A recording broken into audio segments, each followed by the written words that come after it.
In 2011, my boss explained to me that my contract will be extended as soon as management can demonstrate that they were unable to find a black woman to do my job. Companies in South Africa are challenged to continuously improve the ethnicity of their workforce. The darker, the better. Or someone with a disability, ideally a black woman in a wheelchair. I spammed my CV to everyone with an inbox and received a phone call from Brisbane in Australia. They offered a 30% raise and the adventure of working overseas, but they first had to demonstrate to Immigration that they were unable to find an Australian to do my job.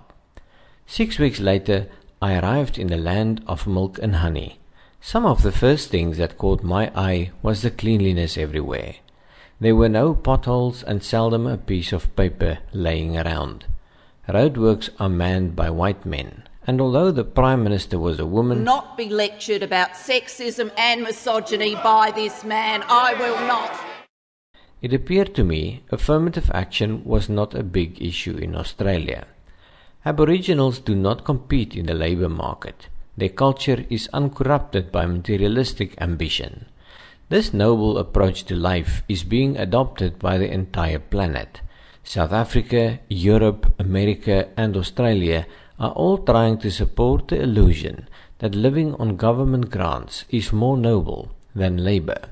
Even the Labour Party in Australia seemed diametrically opposed to the idea that voters should have to perform any additional labour. This is the primary reason South Africans and other immigrants are welcomed to paradise. For at least 4 years we have no choice but to be model citizens who work, pay tax and don't qualify for government grants. During my stay in Australia, I moved around a lot, but I never failed to meet people who benefit from government grants.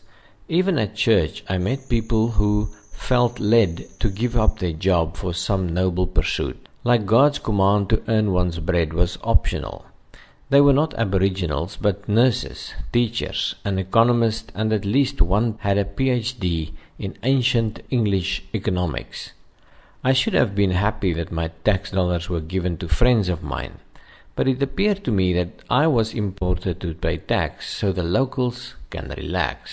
I would soon discover the 30% raise I got does not cover the 100% increase in the cost of living. I thus started a new life in a new country where I can never afford the lifestyle I had in South Africa. By the time I realized it, I had already bought a bed, a car and a kettle on credit and was stuck with my pride and employment contract. I'm writing this so you will know what is waiting for you before you give up a good life in exchange for a pipe dream and more debt than you ever imagined, just so you can avoid potholes. I had the option to just hang on and wait for better days, so I did. I decided to finish my contract and hope for the best. The best thing in Oz was the neatness and that most things work. The municipal parks are kept by the Wizard of Oz. Some magical force keeps the grass trimmed. Unlike in South Africa, one don't see the workers sunning their bones under a benevolent democracy while the grass is growing. Roads are both better and worse than in South Africa. Most roads come without potholes and are fairly well maintained. On the flip side, South African road construction allow one to travel at 120 km per hour, and some travels at twice that speed. In Australia, road construction is different, with curves designed for the lower speed limit, and it seldom bothered me. In the Northern Territory, some areas have no limit, but I discovered that even there, the incidence of kangaroo carcasses along the road indicated the wisdom of sticking to a lower speed. Outside a backpacker's lounge, one hardly hear of anyone travelling the east coast of Australia by road. This is likely due to the absence of a highway system. Compared to coastal highways rimming South Africa, Australia lags behind by far. The Stewart Highway connects Adelaide and Darwin right through the centre of Australia, but does not compare to the N1 either. They do have electric toilets in Perth and a nice theatre in Sydney, but Australia's fame in my mind is not extravagance but maintenance, which is not a bad thing. By comparison, South Africa boasts both more poverty and extreme luxury. Perhaps it's a remnant of the colonial days, or perhaps the tall poppy syndrome is keeping Australia in line. Finding a proper shopping centre in Perth is like finding an honest politician. The Garden City Mall has movie theatres, but close at 5 every day, except Thursdays, and does not compare to what is available in South Africa. I stumbled upon the turn-off to Carnarvon Gorge, 800 kilometres northwest of Brisbane.